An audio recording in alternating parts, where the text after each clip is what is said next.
One time the doctors were making rounds, and they went into this patient's room, and before they could even ask the patient how she was doing or anything, she started complaining about the food that she got for breakfast.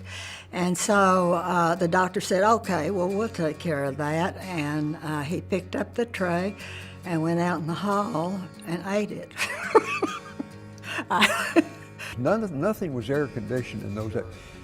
They got air conditioning for the surgery suites, but even at that time, they had to open the windows and the doctors would operate in their underwear and just try to stay as cool as they could. One night, a patient jumped out of the labor room window. That time we just had screens with latches and of course no air conditioning. And so we rushed down and they'd already called the emergency room, got her to the emergency room and they pronounced her dead, and a doctor grabbed a knife off of a trach tray, opened her up and delivered a viable baby.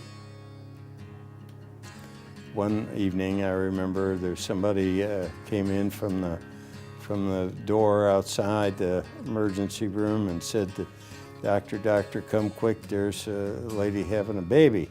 And I said, well, can't we get it in here? Well, the baby's not in, it's coming out backwards. And I said, oh, I'll be right over. So I delivered my first baby out here next door to the street.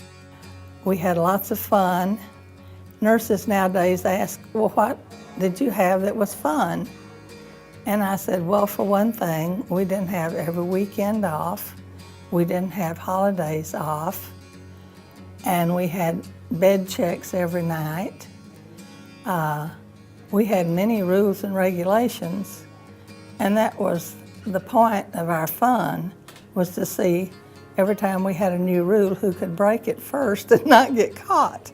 We forget that Old Parkland Hospital was a women's prison at one point. And I remember coming here when it was a women's prison because I had a relative who was incarcerated here and walking down the halls to visit her. For entertainment, once in a while we'd go to a movie, but we didn't have time. And so we walked, some of the nurses and I and some of the other guys, we'd walk over to Love Field and watch the airplanes come in. And that was our main diversion. My impression of Parkland growing up was that it was bigger than life. Parkland was the place that had the reputation. Parkland was the hospital of note. It was Parkland that you would want to work for. It was Southwestern that you would want to go to.